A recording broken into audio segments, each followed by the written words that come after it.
Charles Huillier est donc en direct sur place. J'ai écouté vos reportages ce matin. On a entendu d'ailleurs le maire, on a entendu des agriculteurs qui rapportaient combien ils avaient été maltraités par ces teufeurs ou ces fêtards. Hier, en fin de journée, CRS et gendarmes avaient dû s'interposer entre des participants et un groupe d'agriculteurs et de villageois. La rave-party avait débuté vendredi, je le rappelle, dans une plaine agricole, dans une zone sinistrée par le gigantesque incendie qui a parcouru 16 000 hectares dans l'eau de début août. Charles Huillier, a priori, c'est terminé.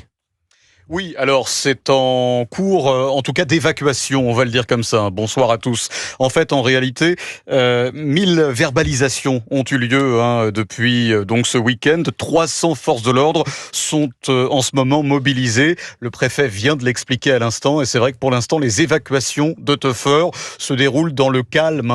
C'est vrai qu'il y a beaucoup de forces de l'ordre mobilisées, et ceci explique cela. Il n'y a pas eu d'incident majeur, mais dans quel état se retrouve ce terrain aujourd'hui? Est-ce qu'il y a beaucoup de dégâts? Alors, je m'y suis rendu hier, Pascal, pour tout vous dire, en plein pendant cette méga teuf, comme on dit ici. Et c'est vrai qu'il y avait des sols jonchés de détritus, des sacs en plastique.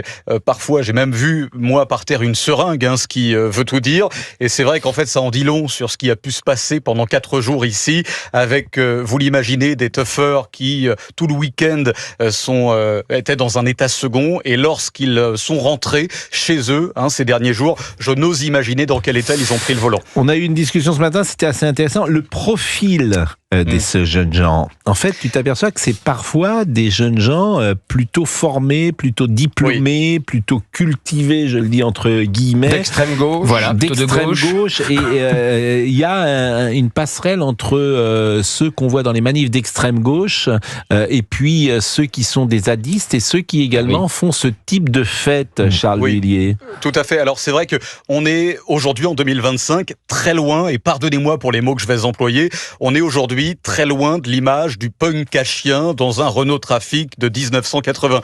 En fait, là aujourd'hui, il y a une sorte de gentrification de la ZAD. C'est-à-dire que, et j'en ai croisé des zadistes, moi j'ai fait les manifestations anti-A69, j'ai fait Sainte-Soline, j'ai également fait cette méga teuf ce week-end, et en tant que bien sûr observateur et journaliste, vous l'imaginez bien.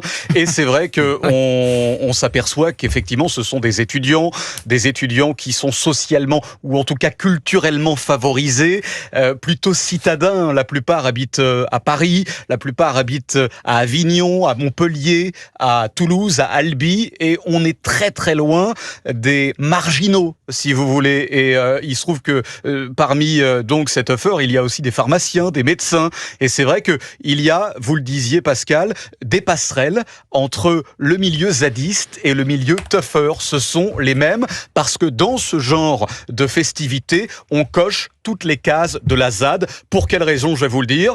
Dans les manifestations anti-A69, dans les manifestations anti-méga-bassines, dans ces manifestations et ces teufs, il y a à chaque fois, par exemple, des drapeaux palestiniens, des revendications politiques, des aspirations d'ultra-gauche. Voilà pourquoi les passerelles, les analogies sont nombreuses.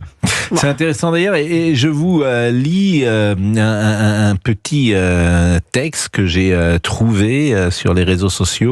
La masse d'étudiants du supérieur dans les sciences sociales et autres humanités est une bombe à retardement et forme le cœur battant de l'électorat du nouveau Front populaire. Il y a un très très fort sentiment de supériorité intellectuelle. J'ai fait une thèse de sociologie. Des capacités juste au-dessus de la moyenne, car aucune sélectivité à l'entrée et une barre relativement basse pour passer le diplôme.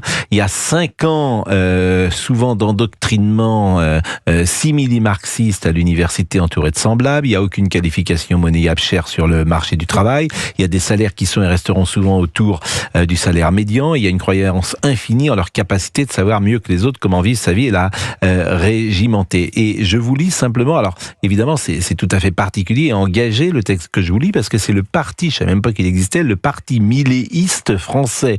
Donc c'est un compte X rassemblant les partisans de Millière en Argentine. Voilà, mais son analyse est intéressante. C'est des petits bourgeois qui s'ennuient, quoi. Voilà. Non, Oui, mais mais c'est ça, c'est la convergence des luttes. Il y a un vrai Mais si. sujet sur les... Des médecins et des pharmaciens, pardonnez-moi, mais ils n'ont pas mieux à faire Ouais, y a que pas d'aller que là. à mon avis, Non, c'est mais c'est un minoritaire, exemple. les médecins. Je pense que c'est C'est plus des minoritaire. jeunes étudiants, des pharmaciens, Oui, des médecins. ça montre qu'il y a tous les profils. Il n'y a pas que des jeunes, hein. Il n'y a pas que des jeunes, pardonnez-moi de vous voilà. couper. Hein. Je vous dis, c'est Il des y a gens qui aussi s'ennuient des et qui... personnes d'âge respectable, hein, voilà, 50, 60 ans. Alors évidemment, c'est pas le gros 60 ans, de la masse. pendant 4 Eh oui, jours faire oui, la tout fête à fait. pendant La 60 techno à ans. 60 ans, mais ça doit quand même les secouer Je du vous dis- bocal. Je vous dis, Ils sont en forme. hein. Mais ce sont Ce des ne gens sont qui pas que s'ennuient des et qui jeunes. veulent donner un sens à leur vie. Les boomers sont en forme, la preuve. Non, cela étant dit, juste une petite chose que je voudrais Christophe préciser, c'est que je suis allé voir évidemment ce qui se passait exactement en Italie. C'est-à-dire la loi, elle a été renforcée 6 mois après l'arrivée de Giorgia Meloni au pouvoir. Et donc c'est intéressant de savoir ce qui est prévu. Donc il est prévu quoi ? Une amende de 10 000 € en cas d'organisation ou de participation à une rêve illégale, donc ça c'est la première chose, mais également 6 ans de prison, jusqu'à 6 ans de prison.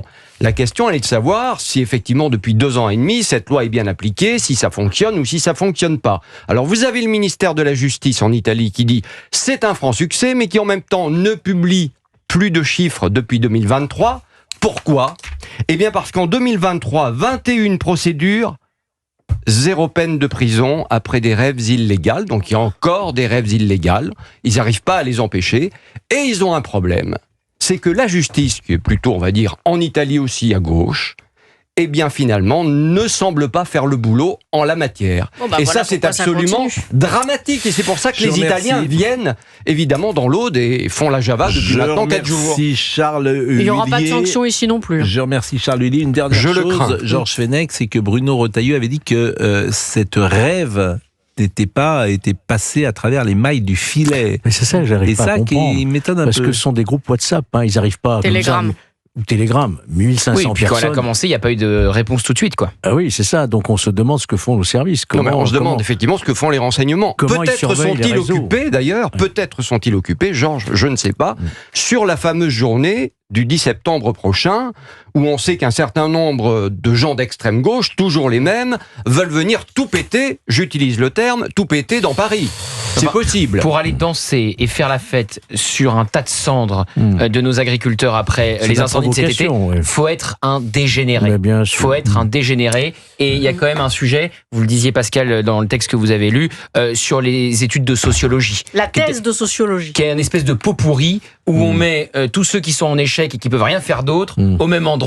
Puis et j'aime c'était pas les agriculteurs. Bon, Ils je vont- propose C'est une pas de émulation vers la généraliser bêtise. Ah non, non, forcément. la thèse, non, non, mais non, non, non. excuse-moi, il y a- La il y a- thèse il y a de des- sociologie, c'est de la bouillie intellectuelle. il y a des personnes responsables politiques Mais il faudrait de un droite numerus qui clausus sur proposent le- d'arrêter les études de Oui. sociologie parce que Allez. c'est un nid de gauchistes. Il est 17h. Mais pas pour cette raison, parce que c'est de la médiocrité.